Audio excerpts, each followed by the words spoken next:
এরপর যেটা পড়বো সেটা হচ্ছে যে বিভিন্ন যে প্ল্যান্ট হরমোনগুলোর কথা আগে পড়লাম, সেই প্ল্যান্ট হরমোনগুলোর এক একটা সম্পর্কে আমরা এবার একটা একটা করে পড়তে শুরু করব। তো সবার প্রথম যে হরমোনটা আসছে সেটা হচ্ছে অক্সিন, সব থেকে ইম্পর্ট্যান্ট প্ল্যান্ট হরমোন বলা যেতে পারে। এবার অক্সিন কথাটা অ্যাকচুয়ালি এসছে অক্সেইন বলে একটা শব্দ থেকে, যেটার অর্থ হচ্ছে টু গ্রো, অর্থাৎ এটা বৃদ্ধিতে যেহেতু সহায়তা করে সেই জন্য এটা অ্যাকচুয়ালি নাম এসছে অক্সিন। এবং অক্সিন ট্রিপ্টোফ্যান নামক একটা অ্যামাইনো অ্যাসিড থেকে অ্যাকচুয়ালি উৎপাদন হয় বা সেখান থেকে তৈরি হয়।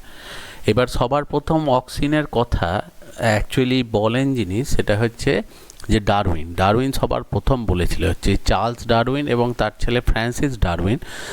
তারা মেনলি অক্সিনের সম্পর্কে বা তাদের কার্যপ্রণালী সম্পর্কে কিছু পরীক্ষা নিরীক্ষা করে এবং তার উপস্থিতি এবং তার কার্যপদ্ধতি সম্পর্কে কথা বলে। যেমন অ্যাকচুয়ালি দেখা যায় যে যখনই সূর্যালোক আসে, যেদিক থেকেই সানলাইট আসে, আমরা জানি যে অক্সিন অ্যাকচুয়ালি ফটোট্রপিক মুভমেন্ট, অর্থাৎ আলোর দিকে গাছকে বেন্ডিংয়ের জন্য হেল্প করে।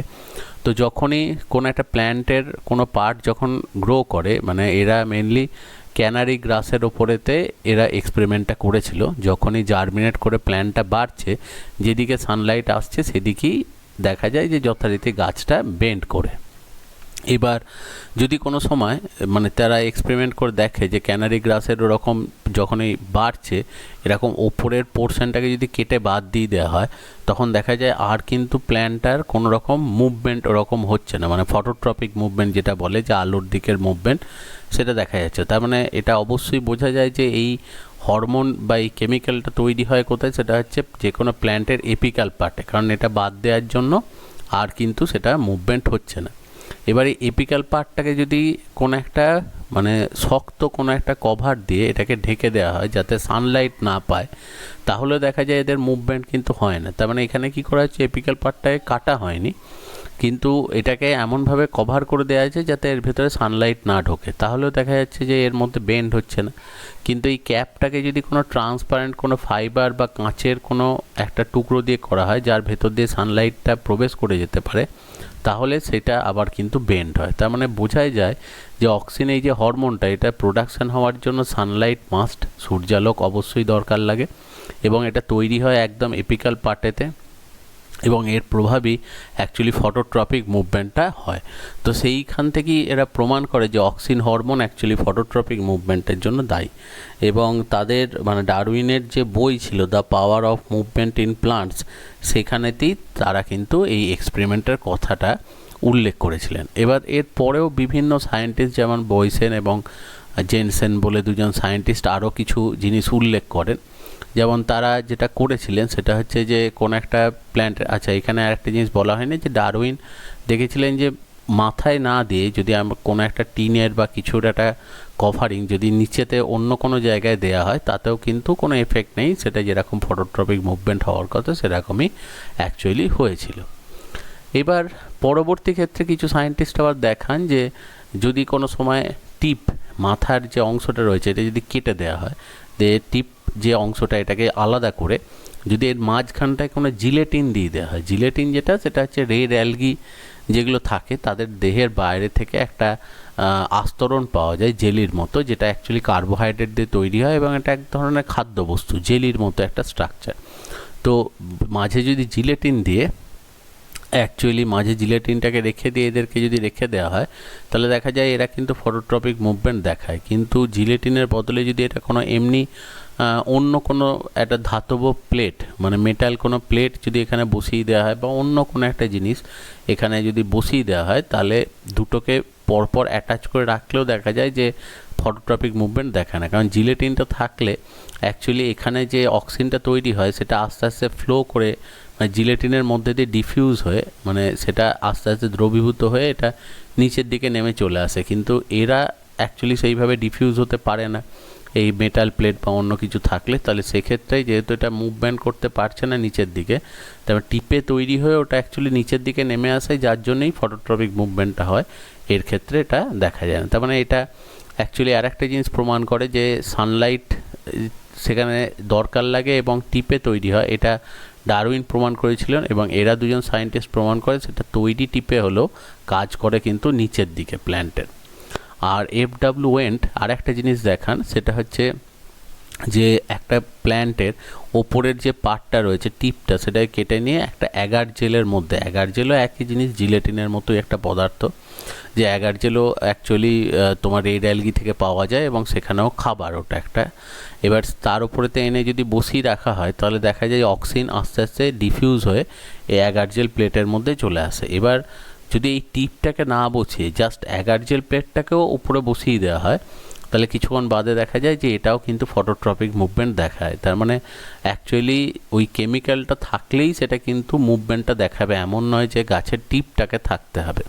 তাই এই কনসেপ্টটা থেকেই বোঝা যায় যে আর্টিফিশিয়ালিও যদি বাইরে থেকে আমরা হরমোন প্রয়োগ করি তাহলে সেটা কিন্তু গাছের ওপরেতে সেটা কার্যকারী হয়। তাহলে এটাই হলো অক্সিন সম্পর্কে সবার প্রথম ধারণা। এবার এই জিনিসগুলো জানার পরই আস্তে আস্তে অক্সিনের বিভিন্ন এগ্রিকালচারাল ফিল্ডেতে তার কাজ শুরু হয়। যেমন অক্সিন দেখা যায় সেল ডিভিশনে হেল্প করে প্রথম, বিভিন্ন ক্ষেত্রে যদি গাছের হাইট কম হয় সেক্ষেত্রে গাছটাকে দ্রুত বাড়ানোর জন্য এটাকে অ্যাপ্লাই করা যেতে পারে, বা সেন এনলার্জমেন্ট। মেনলি অক্সিন যেটা করে সেটা হচ্ছে যে উদ্ভিদের ক্ষেত্রে তাদের যে সেলুলোজ, যেটা সেল ওয়ালের একটা কম্পোনেন্ট, সেটা সিনথেসিস করতে হেল্প করে। তার জন্য সেলুলোজ যত বাড়বে তত সেল ওয়ালের লেন্থ বাড়বে, তার জন্য যে কোনো প্ল্যান্টের যে সেলগুলো হয় সেই সেলগুলোর আকার যেটা, তাদের যে লেন্থ যেটা, সেটা বাড়তে হেল্প করে। অন্যদিকে এপিক্যাল ডমিনেন্স, অ্যাকচুয়ালি দেখা যায় যে অক্সিন সবসময় তৈরি হয় সানলাইট বেশি দরকার লাগে, তার জন্য যেটা যে অ্যাকচুয়ালি স্টেমের যে পার্টটা সবথেকে ওপরের দিকে থাকবে সেই অ্যাকচুয়ালি সেই টিস্যুগুলোর মধ্যেতে সানলাইট সবচেয়ে বেশি পড়ে, যার জন্য অক্সিন প্রোডাকশান সবথেকে বেশি হয়। তার জন্য এই অংশগুলোতে সেল ডিভিশন এবং সেলের ইলংগেশন দুটোই বেশি হয়। তার জন্য ওভারঅল গাছের যে এপিক্যাল পার্ট, যেটা সবথেকে উপরের পার্ট, সেখানে গ্রোথটা সবথেকে বেশি হয়, সেই জন্যই এটাকে বলে এপিক্যাল ডমিনেন্স। তো সেই জিনিসটাকে কন্ট্রোল করে। অন্যদিকে দেখা যায় যে ট্রপিক মুভমেন্ট, অর্থাৎ সেই ফটোট্রপিক মুভমেন্ট। আমরা জানি যে সানলাইট যেদিকে আসছে, যেহেতু অক্সিন সানলাইট সহ্য করতে পারে না, তার উল্টো দিকেতে চলে যায়। তাহলে উল্টো দিকেতে চলে গেলে এই সেলগুলোর মধ্যে অক্সিনের কনসেন্ট্রেশন বেড়ে গেল, তাহলে এই সেলগুলোর যত না সেল ওয়ালের ইলংগেশন হবে, এই দিকের সেলগুলোর ইলংগেশন বেশি হবে এবং এই দিক সেলগুলো বেশি লম্বা হয়ে যাওয়ার জন্য অটোমেটিক্যালি গাছটা আলোর দিকেতে বেঁকে যায়। এটাই দেখবে অ্যাকচুয়ালি বলা হয় ফটোট্রপিক মুভমেন্ট। কিন্তু এটা স্টেমের ক্ষেত্রে অ্যাপ্লিকেবল, রুটের ক্ষেত্রে ঘটনাটা আবার উল্টো হয়। সেখানে কি, যে রুটের যে সেলগুলো থাকে সেই রুটের সেলগুলোতে আবার অক্সিন পার্সেন্টেজ যদি বেড়ে যায়, তাহলে অক্সিন পার্সেন্টেজ বেড়ে গেলে সেখানে কিন্তু সেল অ্যাকচুয়ালি গ্রোথটা কমে যায়। আর যেখানে অক্সিন পার্সেন্টেজ একটু কম থাকে সেখানে কিন্তু সেলের গ্রোথ যেটা সেটা বেশি হয়। মানে অ্যাকচুয়ালি দেখো স্টেমের ক্ষেত্রে যেটা হয়, এখানে দেখাচ্ছে, একটু খেয়াল করো, যে অক্সিন যেদিকে সানলাইট আসবে তাহলে তার উল্টো দিকেতে অ্যাকচুয়ালি গ্রোথ হবে। ধরো আমি বললাম যে সানলাইটটা এই সাইড থেকে আসছে, তাহলে সানলাইট এই সাইডে এলে এইখানটাতে যখন আসবে, দেখো অক্সিন পার্সেন্টেজ বেশি থাকবে কোথায়, এই দিকের বেন্ডিংটা, এই যে দেখিয়েছে দেখো এইটাতে বেশি রয়েছে। এবার তাহলে এই দিকের গ্রোথটা বেশি হচ্ছে আর এদিকটা কম হচ্ছে, তাহলে ন্যাচারালি কী হবে, প্ল্যান্টটা বেন্ড হয়ে এদিকে উঠছে। আর অন্যদিকে যদি এদিক থেকে সানলাইট আসে তাহলে দেখো এই দিকের অ্যাকচুয়ালি অক্সিজেন কম থাকবে, এইদিকে বেশি থাকবে।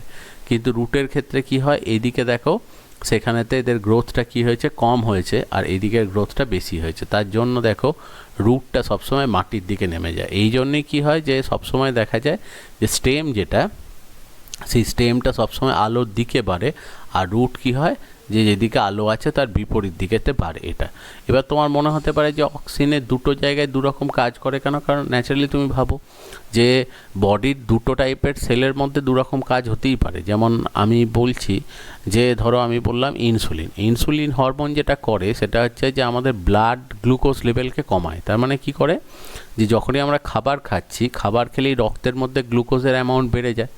এবার ইনসুলিন হরমোনটা সিক্রিট হয়ে কি করে, যে রক্ত থেকে গ্লুকোজগুলোকে প্রত্যেকটা সেলের মধ্যে, বডির যে সেলগুলো রয়েছে সেই সেলগুলোর মধ্যে ঢুকিয়ে দেয়।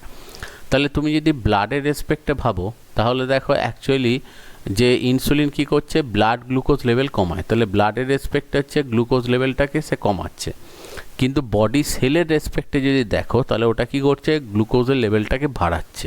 তার মানে দুটো আলাদা সেলেতে একই হরমোন দুভাবে কাজ করতে পারে। এটাও ঠিক সেরকম যে স্টেম আর রুটের মধ্যে আলাদাভাবে কাজ করে। যে স্টেমের মধ্যেতে কি হয়, বেশি অক্সিন সেটা অ্যাকচুয়ালি সেলের গ্রোথ বাড়াতে অ্যাকচুয়ালি হেল্প করে, যে সেলগুলোকে লম্বা করে। কিন্তু এখানেতে কি করে, কম অক্সিন, রুটের ক্ষেত্রে কম অক্সিনই অ্যাকচুয়ালি সেলগুলো লেনতে পারে, বেশি অক্সিন সেটাকে বাঁধা দেয়। তো এটাই হচ্ছে অ্যাকচুয়ালি ট্রপিক মুভমেন্ট, এইভাবে কন্ট্রোল করছে। এটা ছাড়াও দেখা যায় রুট ফর্মেশন, যে বিভিন্ন ওই যে রুট কাটিং, স্টেম কাটিং যে টেকনিকগুলো আমরা পড়ি, যে ভেজিটেটিভ রিপ্রোডাকশন, অঙ্গজ জনন যেটাকে বলা হয়, যে গাছের ডাল কেটে দেখবে যখন অক্সিজেনের মধ্যে ডুবিয়ে রাখা হয় তখন এই যে অংশটা কাটা হয়েছে সেখান থেকে রুট তৈরি করতে হেল্প করে, বা মাইক্রোপ্রোপাগেশন টেকনিকেও দেখবে রুট তৈরি করতে অক্সিন কাজ করে। এটা ছাড়াও দেখো আরও যে কাজগুলো করে, প্রিভেন্ট অ্যাবসেশন, যে গাছের যে ক্ষয় রোধ, যে কোনো কোনো গাছে দেখা যায় যে গাছগুলো ম্যাচুরিটি হওয়ার আগেই হয়তো তার পাতা, ফুল, ফল এগুলো নষ্ট হয়ে যাচ্ছে, তো সেইগুলোকে আবার আটকাবার জন্য অ্যাকচুয়ালি যেটা করা হয় সেটা হচ্ছে অক্সিন স্প্রে করা হয়। তাতে দেখা যায় যে অপরিণত অবস্থায় লিফ বা ফ্লাওয়ার বা ফ্রুট কিছু নষ্ট হয় না। পার্থেনোকার্পি জানো, সিডলেস ফ্রুট, যে কোনো ক্ষেত্রে বীজবিহীন যদি ফল তৈরি করতে হয় তাহলে পার্থেনোকার্পির জন্য এটা অ্যাপ্লাই করা হয়। এবার শুধুমাত্র যে অক্সিনই কাজ করে তা নয়, অক্সিন, সাইটোকাইনিন, জিববারেলিন সব ধরনের জিনিসই অ্যাপ্লাই করা সম্ভব। তো এখানে মানে সিডলেস ফ্রুট তৈরি হওয়ার পেছনে সিগনিফিক্যান্স হচ্ছে এটা খেতে সুবিধা হয়, আর যেহেতু সিড নেই সেই জন্য দেখো যে অ্যাকচুয়ালি সিড না থাকার জন্য এখানে যে খাবারগুলো স্টোর হয় তার কোনো পার্সেন্টেজই সিড অ্যাকচুয়ালি ব্যবহার করছে না, যার জন্য স্টোর ফুডটা কিন্তু অনেকটা বেশি থাকে। কারণ অ্যাকচুয়ালি প্ল্যান্ট যে অ্যাকচুয়ালি ফ্রুটের মধ্যে যে ফুডটা স্টোর করে সেটা কিন্তু আমাদের জন্য নয়, স্টোর করে কার জন্য, সেটা হচ্ছে সিডের জন্য। তাহলে সিডটা যেহেতু নেই সেই জন্য স্টোর ফুডের অ্যামাউন্টটাও অনেকটা বেশি হয়। এবং এটা দেখবে অ্যাকচুয়ালি হর্টিকালচার মানে উদ্যানবিদ্যা যেটাকে বলা হয়, যেখানে বিভিন্ন ফল চাষ করা হয়, সেই ক্ষেত্রে এটার অ্যাপ্লিকেশান খুব বেশি। অন্যদিকে সেক্স ডিটারমিনেশন, যেমন দেখা যায় কুমড়ো ক্ষেত্রে যেটা হয় যে অক্সিন যদি স্প্রে করা হয়, যখনই ফুল মানে ফ্লোরাল বাড তৈরি হয় সেখানে যদি অক্সিন স্প্রে করা হয় তাহলে অক্সিন স্প্রে করলে বেশি অক্সিনে দেখা যায় ফিমেল ফ্লাওয়ার বেশি তৈরি হয়। এবার অটোমেটিক্যালি এটা দেখা একটা এগ্রিকালচারাল পারপাসের একটা ইউজ থাকবেই, কারণ ফিমেল ফ্লাওয়ার থেকেই তো অ্যাকচুয়ালি ফ্রুটটা পাবো, ফলটা পাবো। তো সেই জন্য দেখা যায় মেল ফ্লাওয়ার কম তৈরি হয়, ফিমেল ফ্লাওয়ার বেশি তৈরি হয়, তাহলে এটাও প্রচুর ক্ষেত্রে অ্যাপ্লাই করা হয়। এটা ছাড়াও ফ্লাওয়ার ফর্মেশন, যে বিভিন্ন ফুল তৈরি করার সময়, যেমন দেখবে বাগানেতে যে ফুলগুলো শীতকালেতে আমরা চাষ করে থাকি সেইগুলোতে প্রচুর পরিমাণে অ্যাপ্লাই করা হয়, অক্সিজেন স্প্রে করলে ফুল তাড়াতাড়ি হয় এবং ফুলের আকারও অনেক বড় হয় এবং খুব ব্রাইট কালার ফর্মেশন হয়, কারণ অক্সিজেন যেটা করে সেটা হচ্ছে পিগমেন্ট সিনথেসিসে খুব হেল্প করে। এটা ছাড়াও দেখবে ক্যালাস ফর্মেশন পড়েছো, মানে মাইক্রোপ্রোপাগেশন টেকনিকেতে অক্সিন আর সাইটোকাইনিন অ্যাপ্লাই করা হয়। ক্যাম্বিয়াম অ্যাক্টিভেশন, যে অ্যাকচুয়ালি ক্যাম্বিয়াম মানে হচ্ছে যেগুলো থেকে জাইলেম ফ্লোয়েম তৈরি হয়, যেগুলো সেকেন্ডারি গ্রোথে হেল্প করে। তো সেই ক্যাম্বিয়াম ফর্মেশনের জন্য এটা হেল্প করার জন্য জাইলেম ফ্লোয়েম প্রোডাকশান বাড়িয়ে দেয়, যার জন্য অটোমেটিক্যালি প্ল্যান্ট গ্রোথ যেটা সেটা অনেকটা ভালো হবে, কারণ জাইলেম ফ্লোয়েম যত বাড়বে খাবার সাপ্লাই বা জল মিনারেল সাপ্লাই বেশি পাবে।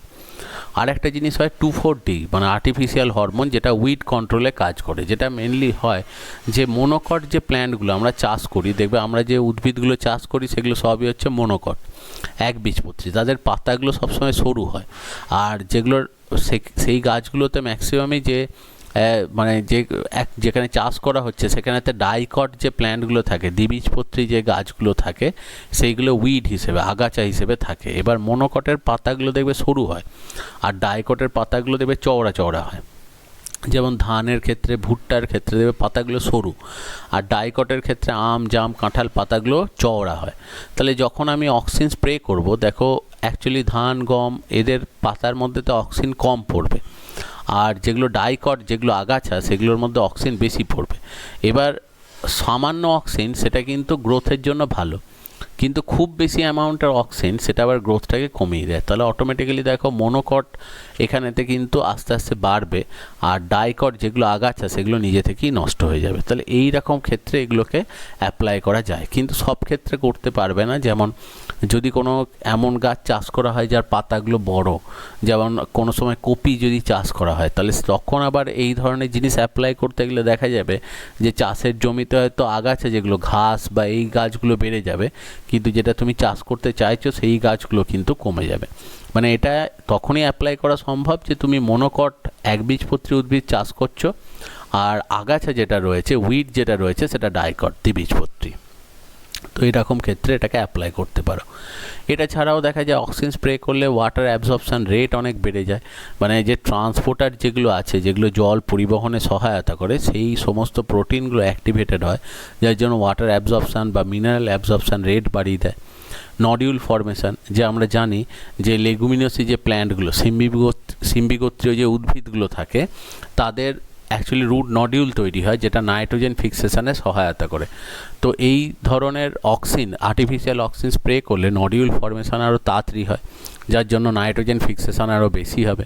আর এটা ছাড়াও দেখা যায় রেসপিরেশন, যেটা উদ্ভিদের ক্ষেত্রে আর একটা খুব ভাইটাল জিনিস, যে গ্লুকোজ ভেঙে সেখান থেকে শক্তি বার করা, যাতে অ্যাকচুয়ালি প্ল্যান্টের মধ্যে বিভিন্ন পার্ট, রুট, স্টেম, লিভস, এগুলো যাতে গ্রোথ হয়, বা ফ্রুট বা অ্যাকচুয়ালি সিড প্রোডাকশান যাতে তাড়াতাড়ি হয়, সেইগুলোতে সমস্ত হেল্প করে।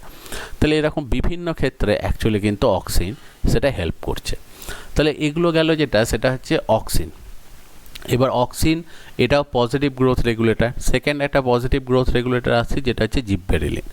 তো জিববেরেলিন, এটাও জিববেরেলিক অ্যাসিডও অনেক সময় বলা হয় জিববেরেলিন। এটাও একটা খুব গুরুত্বপূর্ণ হরমোন, যেটা উদ্ভিদের বৃদ্ধির জন্য সহায়ক। এবং জিববেরেলিন যেটা তৈরি হয়, সেটা হচ্ছে অ্যাসিটাইল কোয়ে থেকে এটা তৈরি হয়। অ্যাসিটাইল কোয়ের নাম দেখবে রেসপিরেশনে পড়েছ, যে অ্যাসিটাইল কোয়ে সেখানেতে তৈরি হয়, যে ক্রেব সাইকেল যেটা স্টার্ট হচ্ছে, সেটাই হচ্ছে অ্যাসিটাইল কোয়ে থেকে, সেখান থেকে এটা তৈরি হতে পারে। এবং এ অ্যাকচুয়ালি জিববেরেলিনের যে ফাংশানটা, সেটা হচ্ছে এ সবসময় যেটা করে, সেটা হচ্ছে খাবার সাপ্লাই করে। যে মানে প্ল্যান্টের মধ্যে যে স্টোর ফুড, উদ্ভিদের মধ্যে যে স্টোর ফুড থাকে, সেটা হচ্ছে স্টার্চ বা শ্বেতসার ফর্মে থাকে, সেইটাকে ভেঙে অ্যাকচুয়ালি গ্লুকোজে কনভার্ট করে। এবং তার জন্য অ্যাকচুয়ালি জিববেরেলিন যেটা করে, সেটা হচ্ছে একটা এনজাইম সিনথেসিস করে। এই হরমোনটা একটা এনজাইম সিনথেসিস করে, যার নাম হচ্ছে অ্যামাইলেস, যেটা স্টোরড ফুড অ্যাকচুয়ালি স্টার্চ, সেটাকে ভেঙে গ্লুকোজে কনভার্ট করে, যার জন্য গ্লুকোজ ব্রেকডাউন রেটটা বাড়ে, মানে শক্তি বেশি তৈরি হয়। যার জন্য প্ল্যান্টের ক্ষেত্রে যে কোনো জায়গায় যেখানে শক্তি দরকার, যে উদ্ভিদের ক্ষেত্রে ধরো আমি বললাম রুট, স্টেম, এদের যে বৃদ্ধির জন্য বা ফুল তৈরির জন্য বা অন্যান্য যে কোনো কাজ, যে প্ল্যান্টের ক্ষেত্রে ফ্লাওয়ার তৈরি হওয়া বা ফ্রুট তৈরি হওয়া, সব ক্ষেত্রেই যেখানে যেখানে শক্তি দরকার, সব কাজগুলোই কিন্তু অনেক বেশি অ্যাক্টিভেটেড হয়। তো সেই জন্যই দেখো ইলংগেশন অফ স্টেম এটাতে হেল্প করে, কারণ শক্তি পাওয়ার জন্য। সেকেন্ড, ফ্লাওয়ারিং, ফুল ফোটাতেও কিন্তু এটা হেল্প করে।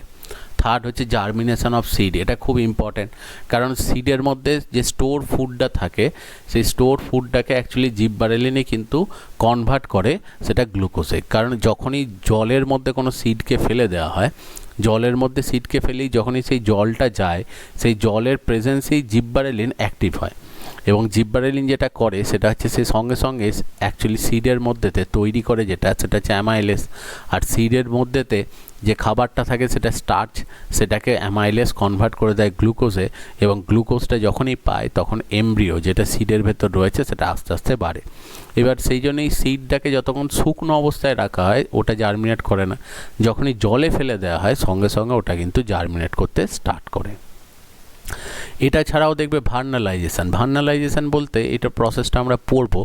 ভার্নালাইজেশন মানে হচ্ছে যে তাড়াতাড়ি অ্যাকচুয়ালি কোনো ফল বা ফুল তৈরি করার জন্য ভার্নালাইজেশন অ্যাপ্লাই করা হয়। যে হয়তো দেখা যাচ্ছে কোনো একটা গাছে ফ্রুট পেতে, ফল পেতে হয়তো 2 বছর সময় লাগে, বা হয়তো দেখা যায় 1 বছর সময় লাগে। সেই ফল প্রোডাকশানটাকে আরও তাড়াতাড়ি, যে 1 বছরের মধ্যেই ফলটাকে তৈরি করে দেয়, বা 6 মাসের মধ্যেই ফলটাকে যদি তৈরি করে দিতে চায়, মানে নর্মাল প্রোডাকশানের থেকে আগে, তাহলে তখন সেটা অ্যাপ্লাই করা হয় ভার্নালাইজেশন। মানে এটা অ্যাকচুয়ালি এখন যেহেতু ওয়েদার সাইকেলগুলো চেঞ্জ হয়ে গেছে, সেই জন্য কোনো অ্যাকচুয়ালি প্রোডাকশান তাড়াতাড়ি পাওয়ার জন্য আমরা এটাকে অ্যাপ্লাই করি।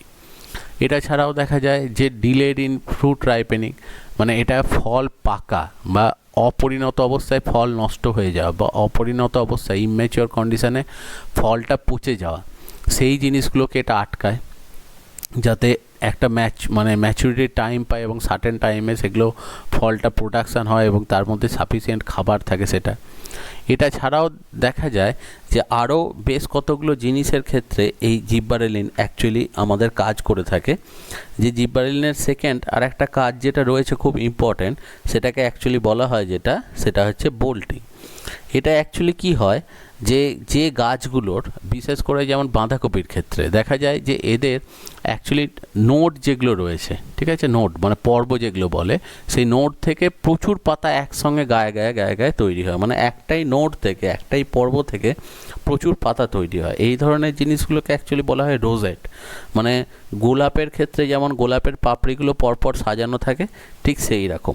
তাহলে এখানেতে অ্যাকচুয়ালি যেটা করে সেটা হচ্ছে এই হরমোন বিভিন্ন উৎসেচকের অ্যাকচুয়ালি কার্যকারিতা বাড়িয়ে দেয়। যেমন দেখো লিচানিন বলে একটা কেমিক্যালকে এরা বাড়িয়ে দেয়, যার জন্য দেখা যায় যে এই পর্বর মধ্য মানে হচ্ছে এই যে দুটো নোডের মাঝের যে ইন্টারনোড, সেই ইন্টারনোড রিজিয়ানটা আরও চওড়া হয়ে যায়। ইন্টারনোড রিজিয়ানটা চওড়া হয়ে গেলে কী হবে, আরও বেশি এখান থেকে দেখো পাতা তৈরি হতে পারবে, যাতে এই প্রোডাকশান যেটা আমরা সেই প্রোডাকশানটা আরও ভালো পাই। কারণ অ্যাকচুয়ালি দেখো এই বাঁধাকপির ক্ষেত্রে যেটা হয় সেটা হচ্ছে এই পাতাগুলো তো অ্যাকচুয়ালি প্রোডাকশান, মানে এটাই তো আমরা মেনলি খাই।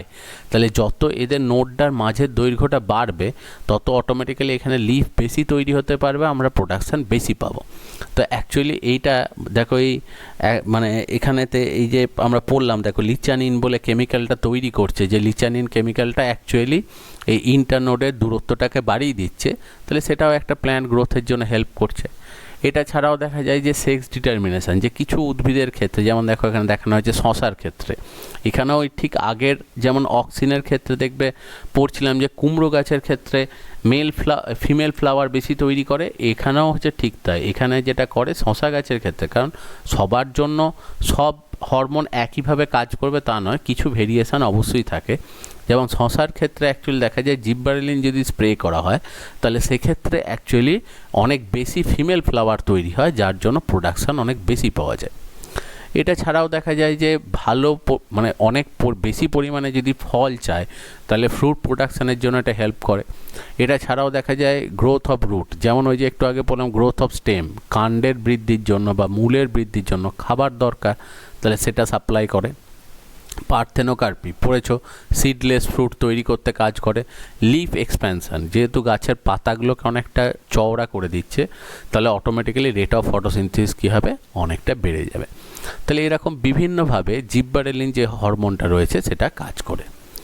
থার্ড যে হরমোনটা আছে প্ল্যান্ট গ্রোথ রেগুলেটর, সেটা হচ্ছে অ্যাকচুয়ালি সাইটোকাইনিন, এবং সাইটোকাইনিনও অ্যাসিটাইল কোয়ে থেকেই তৈরি হয়। তবে জিব্বারেলিনও অ্যাসিটাইল কোয়ে থেকে, সাইটোকাইনিনও অ্যাসিটাইল কোয়ে থেকে তৈরি হয়। এবং মানে এই হরমোনটা নামটা শুনিয়ে বুঝতে পারছো, সাইটোকাইনিন মানে সাইটোকাইনেসিস বলে শব্দটা থেকে এসছে। যে সাইটোকাইনিন অ্যাকচুয়ালি কী করে, যে সাইটোকাইনেসিস মানে সেল ডিভিশনে হেল্প করে, এটা নাম্বার অফ সেলস বাড়াতে হেল্প করে এবং খুব দ্রুত সেল ডিভিশনের ক্ষেত্রে এটা main actually important role play করে। তো সেই জন্যই দেখো যে সেল ডিভিশনের জন্য খুব হেল্প করে। এবার সেল ডিভিশন করতে গেলেই যখনই সেল ডিভাইড করতে যায় প্রচুর প্রোটিন দরকার লাগে, এবং সেলের মধ্যে নর্মালিও অনেক প্রোটিন দরকার লাগে প্ল্যান্ট সেলেতে, তো সেই প্রোটিন সিনথেসিসের জন্য এটা কাজ করে। এবার যখনই দেখো সেই প্রোটিন সিনথেসিস হবে তখন সেলের যে ভলিউম, সেলের যে কোষের যে আকার সেটাও অনেকটা বেড়ে যাবে, তাহলে সেই জন্য বলা যায় যে সেল ভলিউম ইনক্রিজ করতেও এটা কাজ করে। এটা ছাড়াও দেখা যায় ক্লোরোফিল সিনথেসিস করতে হেল্প করে, খুব ইম্পর্ট্যান্ট একটা জিনিস যে ক্লোরোফিল সিনথেসিস করে। এটা ছাড়াও যে ফটোসিনথেসিস রেট অ্যাকচুয়ালি কন্ট্রোল করার জন্য বা ট্রান্সপিরেশন বা বাষ্পমোচনকে কন্ট্রোল করার জন্য ওপেনিং অফ স্টোমাটা পত্ররন্ধ্রের খোলা বন্ধকে কন্ট্রোল করে।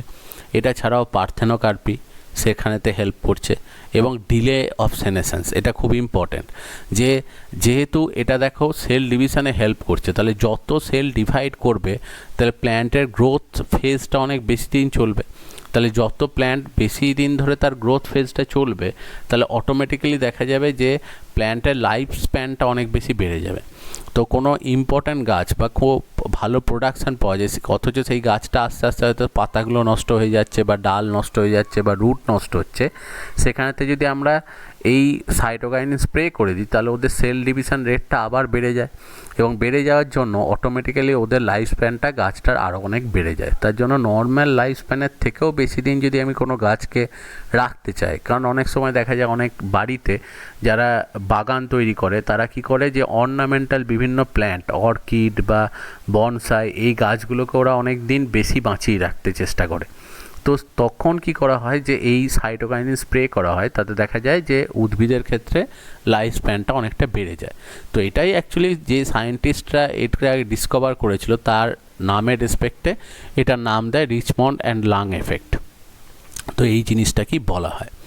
এটা ছাড়াও দেখা যায় যে যেহেতু সেল ডিভিশনে হেল্প করে, তাই ফ্লাওয়ারিং ফুল তৈরিতেও খুব হেল্প করছে, এবং জার্মিনেশন অফ সিড, একটু আগেই বললাম বীজের অঙ্কুরোদ্গমে কাজ করে, এপিক্যাল ডমিনেন্স যে কোনো গাছের অগ্রস্ত বৃদ্ধিতে হেল্প করছে, এবং মরফোজেনেসিস কথাটার হচ্ছে আউটার স্ট্রাকচার, মানে যে কোনো একটা গাছের যে সম্পূর্ণ আউটার স্ট্রাকচার সেটা তৈরি করতে হেল্প করে। মানে অ্যাকচুয়ালি কোনো একটা সিড জার্মিনেট যখন করছে, সেখান থেকে রুট, স্টেম, লিফ হয়ে পুরো একটা প্ল্যান্ট তৈরি করছে, সেই গোটা স্ট্রাকচারটা ডেভেলপমেন্টে হেল্প করছে। এটা ছাড়াও দেখা যায় আর একটা জিনিস খুব ইম্পর্টেন্ট, যেটা অ্যাপ্লাই করা হয় মানে বিভিন্ন এগ্রিকালচারাল পারপাসে, যে দেখা যায় যে তোমার আর্টিফিশিয়াল যে হরমোন, মানে আর্টিফিশিয়াল জিববারেলিন বা সাইটোকাইনিন, যেমন একটা বলা হয় পোম্যালিন, এটা অ্যাকচুয়ালি কী হয়, জিববারেলিক অ্যাসিড, যে GA9, মানে এগুলো হচ্ছে সব আর্টিফিশিয়াল এক একটা টাইপ, GA9, GA7 মানে জিববারেলিন। আর এখানে অন্যদিকে যেটা রয়েছে দেখো, সেটা হচ্ছে বেঞ্জোইল অ্যামিনোপিউরিন, এটা হচ্ছে আর্টিফিশিয়াল সাইটোকাইনিন।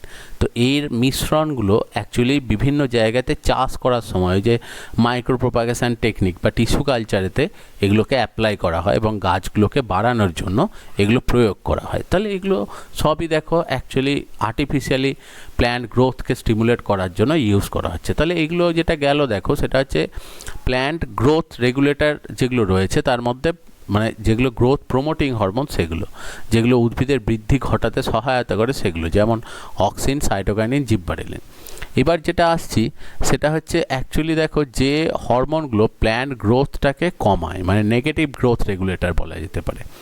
তো তার মধ্যে একটা রয়েছে ইথিলিন, একটা হচ্ছে অ্যাবসিসিক অ্যাসিড। এবার অ্যাকচুয়ালি গ্রোথ রেগুলেটর মানেই খারাপ, মানে অ্যাকচুয়ালি নেগেটিভ গ্রোথ রেগুলেটর মানেই খারাপ তা নয়, কারণ অ্যাকচুয়ালি ধরো একটা ফল তৈরি হচ্ছে, এবার সিডের জন্য যতটা অবধি ফলটা তৈরি মানে খাবার স্টোর করার, সেটা যখনই ফলের মধ্যে স্টোর হয়ে যাবে, নেক্সট ওই ফলটাকে তো গাছ থেকে ডিট্যাচ হয়ে মাটিতে পড়তে হবে, তবে তো জার্মিনেট করতে পারবে। ওই গাছেতে তো আজীবনকাল আটকে থাকলে হবে না। তাহলে অ্যাকচুয়ালি এই ইথিলিন কী করে, ওই যখনই ফল ম্যাচিওর করে তখন সেই ফলগুলোকে পাকাতে হেল্প করে, মানে ওই ম্যাচিউরিটিতে ওটা হেল্প করে, যে আর খাবার দরকার নেই, তখন ওর মধ্যে ফুড স্টোরেজটাকে স্টপ করায়। কারণ একজনাকার মধ্যে স্টপ না হলে সেকেন্ড আবার নতুন সিড তৈরি হবে না, এবং তারপর যখন ওটা ম্যাচিওর হয়ে যায় তারপর ওটাকে অ্যাকচুয়ালি ওই স্টেমের থেকে ওটা ডিট্যাচ করতে কাজ করে, যেটা সেটা হচ্ছে abscisic acid. Abscisic acid mainly mature যে পাতা বা ফুল বা ফল যেগুলো থাকে সেগুলোকে স্টেম থেকে ডিট্যাচ করতে হেল্প করে, আর ইথিলিন ম্যাচিউরিটিতে হেল্প করে। ধরো কোনো একটা লিফ অনেক আগে তৈরি হয়েছে, ফটোসিনথেসিস করছে, এবার প্রত্যেকেরই তো একটা লাইফ স্প্যান থাকে, একটা সার্টেন লাইফের পর একটা সার্টেন টাইম সেটা কাজ করার পর ওই লিফগুলোর ক্লোরোফিলগুলো আস্তে আস্তে নষ্ট হয়ে যায়। তো তখন কি করতে হবে, ওই লিফের মধ্যে এক্সক্রিয়েটরি প্রোডাক্টগুলোকে আস্তে আস্তে স্টোর করে দিতে হবে, কারণ যেহেতু প্ল্যান্টের মধ্যে আদার্স কোনো এক্সক্রিয়েটরি অর্গান আলাদা করে নেই, তাহলে ওগুলোকে স্টোর করে দেওয়া হয়। এবার যখনই ওটা স্টোর করে দেওয়া হবে আস্তে আস্তে দেখা যাবে ক্লোরোফিলগুলো নষ্ট হয়ে গেছে, পাতাটা ধীরে ধীরে হলুদ হয়ে যাচ্ছে, এবং তার মধ্যে এক্সক্রিয়েটরি প্রোডাক্টগুলোকে সব স্টোর করে দিল, আর ওর মধ্যে যে খাবারগুলো আছে লিফটার মধ্যে সেগুলোকে সব বার করে স্টেমের মধ্যে নিয়ে চলে এলো।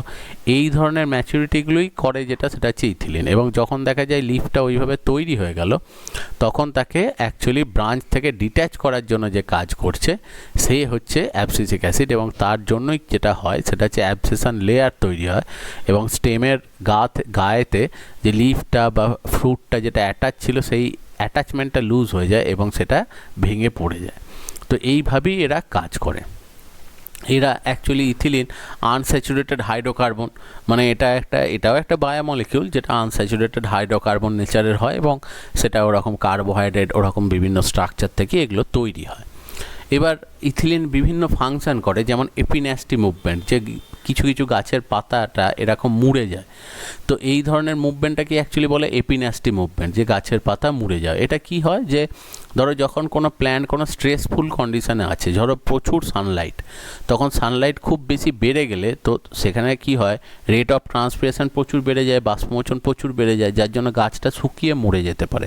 তাহলে তখন গাছটাকে বাঁচানোর জন্য যেটা করে সেটা হচ্ছে পাতাগুলো মুড়ে যায়, এবং যখনই পাতাটা মুড়ে যাবে তাহলে সারফেস এরিয়াটা কমে যাবে, তাহলে পৃষ্ঠতল কমে গেলেই অটোমেটিক্যালি রেট অফ ট্রান্সপিরেশনও কিন্তু কমে যাবে। সূর্যের আলোতে তো খুব বেশি আসছে না, তার জন্য বাষ্পমোচন হারটাও কমে যায়। তো সেই জন্য তখন অটোমেটিক্যালি দেখা যায় যে গাছটা সারভাইভ করে যায়। তো এই রকম মুভমেন্ট এপিডাস্টি মুভমেন্টে হেল্প করে। সেকেন্ড, ফ্রুট রাইপেনিং, ফল পাকার জন্য বা ফলের ম্যাচুরিটির জন্য হেল্প করে। শুধু ফ্রুট রাইপেনিং নয়, যে কোনো লিফের ক্ষেত্রে তার ম্যাচুরিটির জন্য এটা হেল্প করছে। এবং এজিং, একটা সার্টেন এজের পর ওই যে পাতাগুলো নষ্ট হয়ে পড়ে যাচ্ছে বা ফলগুলো নষ্ট হয়ে পড়ে যাচ্ছে, তার জন্য যে ম্যাচুরিটি সেগুলোতেও কিন্তু হেল্প করছে। এবার দেখো আবার একটা ব্যতিক্রমী ঘটনা, যেমন সেক্স ডিটারমিনেশন একটু আগে যেমন পড়ছিলাম না, যে বিভিন্ন ফলের ক্ষেত্রে কাজ করে আর কি। যেমন ওই অক্সিনের ক্ষেত্রে দেখলাম আমরা যে কুমড়ো গাছের ক্ষেত্রে ফিমেল ফ্লাওয়ার তৈরি করে, সেরকমই জিব্বারেলিন যেমন অ্যাকচুয়ালি শশার ক্ষেত্রে ফিমেল ফ্লাওয়ার তৈরি করে, সেরকমই ঠিক মানে পাইনঅ্যাপেলের ক্ষেত্রে, আনারসের ক্ষেত্রে আবার ইথিলিন হচ্ছে সেখানে ফিমেল ফ্লাওয়ার তৈরি করে, যাতে সেখান থেকে প্রোডাকশান পাওয়া যায়। এটা ছাড়াও দেখা যায় সিড ডরমেন্সি, যে কোনো একটা সিড যেটা বীজ যেটা রয়েছে সেটা দেখো জার্মিনেট করতে হেল্প করে, সেটা হচ্ছে জিব্বারেলিন। যে ফেভারেবল কন্ডিশন পেলেই সেই গাছটা যাতে বাড়তে পারে তার জন্য জিব্বারেলিন হেল্প করে। কিন্তু যখন ফেভারেবল কন্ডিশন নয় সেই অবস্থায় ওর জার্মিনেশনটাকে আটকে যেটা রাখে সেটা হচ্ছে actually ethylene. Ethylene abscisic acid দুজনেই করে। যে নর্মাল যখন কোনো সিডকে আমরা স্টোর করে রাখছি তখন সেখানে ইথিলিন অ্যাবসিসিক অ্যাসিড বেশি পরিমাণে আছে। যখনই জল দেওয়া হবে, সিডটা জলের মধ্যে ফেলে দেওয়া হয়, তখন ইথিলিন অ্যাবসিসিক অ্যাসিডের পরিমাণটা কমে যায় এবং তার ফলেই কী হয়, জিব্বারেলিনের পরিমাণটা বাড়ে। তো সেই কারণেই ওরা তখন আস্তে আস্তে অ্যাক্টিভ হয়। তো এই কারণেই দেখবে অনেক সময় বলা হয় সেটা হচ্ছে জিব্বারেলিন যেটা হয়, সেই জিব্বারেলিন হরমোনটা অ্যাকচুয়ালি ইথিলিনের রিভার্স কাজ করে, মানে অ্যান্টাগনিস্টিক হরমোন বলা হয়। যে ওটা অ্যাকচুয়ালি সিড জার্মিনেশনে হেল্প করে, এটা সিড ডরমেন্সির জন্য হেল্প করছে। সেরকমই দেখো এখানে অ্যাবসেশন, গাছের পাতাগুলো ম্যাচিওর হয়ে যাওয়ার পর সেটাকে নষ্ট করতে হেল্প করে। বা নেগেটিভ ফিডব্যাক, যখন দেখছে যে কোনো সময় হয়তো বাইরের আবহাওয়াটা ফেভারেবল নয়, তখন অতিরিক্ত যে পাতাগুলো যেগুলো অত বেশি কার্যকারী নয় সেগুলোকে শুকিয়ে আস্তে আস্তে নষ্ট করে গাছ থেকে ডিট্যাচ করে দেয়, যাতে ওই পাতাগুলো সেরকমভাবে কাজ করছে না, অথচ থাকলে অনেক বেশি খাবার ওরা ইউটিলাইজ করবে। তো সেই জন্য সেই পাতাগুলোকে ওরা তখন বডি থেকে রিমুভ করে দেয়। তো এই রকম কাজগুলো করে। আর অন্যদিকে দেখো যেটা রয়েছে সেটা হচ্ছে অ্যাবসিসিক অ্যাসিড, মানে অ্যাকচুয়ালি নেগেটিভ গ্রোথ রেগুলেটর যেটা রয়েছে তার সব থেকে শেষ যে হরমোনটা অ্যাকচুয়ালি রয়েছে, এবং 5টা হরমোনের মধ্যে লাস্ট হরমোন বলতে পারো, সেটা হচ্ছে অ্যাকচুয়ালি অ্যাবসিসিক অ্যাসিড। অ্যাবসিসিক অ্যাসিডকে দেখবে বলা হয় স্ট্রেস হরমোন। কেন স্ট্রেস হরমোন বলে? কারণ যে কোনো প্রতিকূল পরিস্থিতি বা স্ট্রেসফুল কন্ডিশন যখন হয়, যে অ্যাকচুয়ালি শীতকালেতে দেখবে শীত প্রধান দেশ যেগুলো হয়, যেগুলোতে প্রচণ্ড ঠান্ডা পড়ে, তাহলে সেখানেতে দেখবে ডেসিডুয়াস ফরেস্ট থাকে, মানে পর্ণমোচী অরণ্য থাকে। কেন? কারণ প্রচণ্ড ঠান্ডাতে যেটা হয় সেটা হচ্ছে ফটোসিনথেসিস রেট কিন্তু খুব ভালো হয় না, মানে হয়ই না ধরে নাও, কারণ যেহেতু সানলাইট খুব কমে যায়। অথচ দেখা যায় যে বাইরের আবহাওয়াটা খুব ড্রাই হয়ে যাওয়ার জন্য আমাদের যেমন দেখবে তখন কি হয়, চামড়ার ময়েশ্চারগুলো বেরিয়ে যায় বলে চামড়াগুলো ফেটে যায়। সেরকমই পাতা থেকেও প্রচুর পরিমাণে সেখানে বাষ্পমোচন বা ট্রান্সপিরেশন হয়ে সেখানে কিন্তু আস্তে আস্তে গাছটা শুকিয়ে মরে যেতে পারে। তো সেই জন্য গাছটা যাতে মরে না যায় সে কারণে যেটা করে সেটা হচ্ছে আস্তে আস্তে পাতাগুলোকে অ্যাবসিসিক অ্যাসিড নষ্ট করে দেয়, এবং পাতাগুলো তার মানে অ্যাকচুয়ালি স্টেম থেকে সব ঝরে পড়ে যায়, যার জন্য সেই সময় দেখা যায় যে শুধু গাছের স্টেমটা শুকনো অবস্থায় দাঁড়িয়ে আছে, দেখে মনে হয় যেন গাছটা বোধহয় মরে গেছে, কিন্তু মরেনি। যে তার রিকোয়ারমেন্ট সেটাকে কমিয়ে দিচ্ছে, কারণ পাতাগুলো ফটোসিনথেসিস করতে পারছে না, অথচ সেগুলো থাকলে ট্রান্সপিরেশন বেড়ে যাবে, বাষ্পমোচন বেড়ে যাবে, সেটা ক্ষতি হবে, এবং তাদের খাবার দিতে গেলেও অনেক খাবার নষ্ট হবে। সেই জন্য সেই সময় তারা কি করে, পাতাগুলোকে সব ঝরিয়ে ফেলে দেয়। আবার ঠিক যখনই বসন্তকাল আসতে শুরু করে, সঙ্গে সঙ্গে আবার কিন্তু পাতাগুলোকে সে তৈরি করছে। তাহলে দেখো অ্যাডভার্স কন্ডিশনে গাছটাকে বাঁচিয়ে রাখার জন্য কাজ করছে। সেই কারণেই ওকে অ্যাকচুয়ালি বলা হয় সেটা হচ্ছে স্ট্রেস হরমোন। সেই জন্যই যে অ্যাবসিসিক অ্যাসিড বা ইথিলিন নেগেটিভ গ্রোথ রেগুলেটর মানেই যে খারাপ তা কিন্তু নয়, এদের অনেক মানে ভালো দিকও সেখানে কিন্তু অ্যাকচুয়ালি রয়েছে। এবার দেখো এই অ্যাবসিসিক অ্যাসিড যখন তৈরি হচ্ছে তখন সেটা অ্যাকচুয়ালি মেভালোনিক অ্যাসিড সেখান থেকেও অনেক ক্ষেত্রে তৈরি হতে পারে। মানে এটা অ্যাকচুয়ালি কন্ট্রাডিকশন আছে যে বিভিন্ন সায়েন্টিস্ট বিভিন্ন রকমের বলে থাকে, এবং কোনো সায়েন্টিস্টের মতে যেটা হয় সেটা হচ্ছে ভায়োলোজ্যান্থিন থেকেও অনেক সায়েন্টিস্ট মনে করেন যে এটা তৈরি হয়। এবার এটা কি করে, ইনঅ্যাক্টিভেট ক্যাম্বিয়াম, মানে ক্যাম্বিয়ামকে একটু নিষ্ক্রিয় করে রাখে। সিড ডরমেন্সি, বীজের যে সুপ্তদশা সেটাকে নিয়ন্ত্রণ করে। গ্রোথ ডিউরিং স্ট্রেস, ওই যে গাছের পাতাগুলো ঝরিয়ে দিয়ে শীতকালেও গাছকে বাঁচিয়ে রাখে। এটা ছাড়াও লিফ এজিং, গাছের পাতার অ্যাকচুয়ালি ম্যাচুরিটির জন্য হেল্প করছে। বাষ্পমোচন রোধ করে, কারণ যেহেতু পাতাগুলোকে নষ্ট করে দেয় সেই জন্য ইনহিবিট ট্রান্সপিরেশন।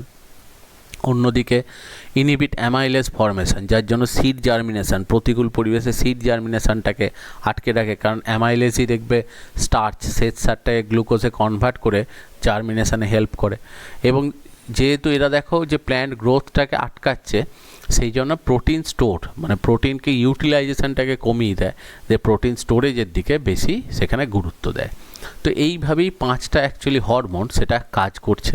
এবং যদি আমরা ওভারঅল গোটা প্ল্যান্টের লাইফ স্প্যান জুড়ে এদের ফাংশনটাকে দেখি, তাহলে এখানে দেখো একটা ছকের মতো করানো হয়েছে। সিড জার্মিনেশন, গাছটার যা সিডটা জার্মিনেট করছে, কোনো একটা সিড বাড়ছে। তারপর দেখবে ভেজিটেটিভ গ্রোথ, ভেজিটেটিভ গ্রোথ মানে হচ্ছে গাছটার মধ্যে শুধু রুট, স্টেম আর লিফ বাড়ছে। তারপর রিপ্রোডাক্টিভ গ্রোথ, মানে গাছের মধ্যে আস্তে আস্তে ফুল তৈরি হচ্ছে গাছটা সাফিসিয়েন্ট বড় হয়ে যাওয়ার পর। এরপর ফুল থেকে ফল তৈরি হচ্ছে, এবং ফল তৈরি হওয়ার পর আস্তে আস্তে গাছটা নষ্ট হচ্ছে, মানে ফুল ফল পাতা সব ঝরে পড়ে যাচ্ছে শুকনো গাছটা, এবং এখান থেকেই পরে তৈরি হলো সিড। এবার যে হরমোনগুলো রয়েছে দেখো, gibberellin, auxin, cytokinin, ethylene, abscisic acid, কোনটা কতদিন কাজ করে এবং কখন থেকে তৈরি হয়।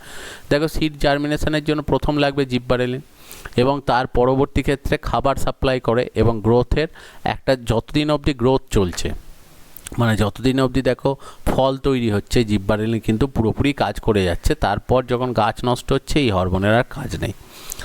এবার জিব্বারেলিন কাজ করার পরেই দেখো কাজ করে কে, অক্সিন, কারণ অক্সিন কি করে, সেল ডিভিশন এবং সেলের গ্রোথের জন্য হেল্প করে, এবং বিভিন্ন পার্ট অর্থাৎ actually root, stem, leaf, flower, fruit সব কিছু সিড সেগুলো তৈরি করতে কাজ করে। তাহলে যতদিন গাছটার বৃদ্ধি হচ্ছে ততদিন অবধি এটা কাজ করে। সাইটোকাইনিন সেল ডিভিশনে কাজ করে, তাহলে এটাও দেখো আস্তে আস্তে সেল ডিভিশনে এরা কাজ করছে। তাহলে সবার প্রথম জিব্বারেলিন এটাই করে, ওই স্টার্চ থেকে গ্লুকোজটা তৈরি করে, কারণ ওটা না তৈরি করলে তো ডিভিশন স্টার্ট হবে না। তাহলে সেই জন্য এরা কাজ করতে শুরু করে তারপর, এবং এরাও দেখো আস্তে আস্তে সেল ডিভাইড করে সংখ্যায় বাড়ছে। এবং অ্যাকচুয়ালি এরা কাজটা স্টপ করার পরেও কিছুদিন গাছকে আরও বাঁচিয়ে রাখার জন্য, সেই রিচমন্ড লাং এফেক্ট, কিছুদিনের জন্য এরা কিন্তু কাজ করে। আর এরপর যে কোনো অ্যাকচুয়ালি কোনো ফল বা পাতা বা ফুলের ম্যাচুরিটির জন্য কাজ করে যেটা, সেটা হচ্ছে ইথিলিন। এটা দেখো প্রথম দিকে কিন্তু তৈরিই হয় না, কাজ করে কোথায়, পরের দিকে। এবং ফুল তৈরির পর ফুলগুলোকে নষ্ট করতে, পার্টগুলো যখন অ্যাকচুয়ালি ফার্টিলাইজেশন হয়ে গেছে, তারপরে সেই সমস্ত জায়গায় ম্যাচুরিটির জন্য এরা কাজ করছে। এবং লাস্টে দেখো অ্যাবসিসিক অ্যাসিড, এ হচ্ছে যে কোনো জিনিসকে নষ্ট করতে, অর্থাৎ পাতাগুলো যখন ম্যাচিওর হয়ে যাচ্ছে তখন পাতাটাকে গাছ থেকে ফেলে দিতে, বা ফুলটাকে গাছ থেকে ফেলে দিতে, বা ফলটাকে গাছ থেকে ফেলে দিতে সেটা কাজ করে। এবং সিড ডরমেন্সি যখন থাকে, মানে ওই যে শুকনো অবস্থায় বীজটাকে রেখে দিলে ওইভাবেই ওরা দীর্ঘদিন থেকে যেতে পারে, সেটা পুরোটাই অ্যাকচুয়ালি কন্ট্রোল করছে যেটা, সেটা হচ্ছে অ্যাবসিসিক অ্যাসিড। তাহলে এই হচ্ছে 5টা হরমোন, এবং 5টা হরমোনের যে রেগুলেশন, সেই 5টা হরমোনের রেগুলেশন।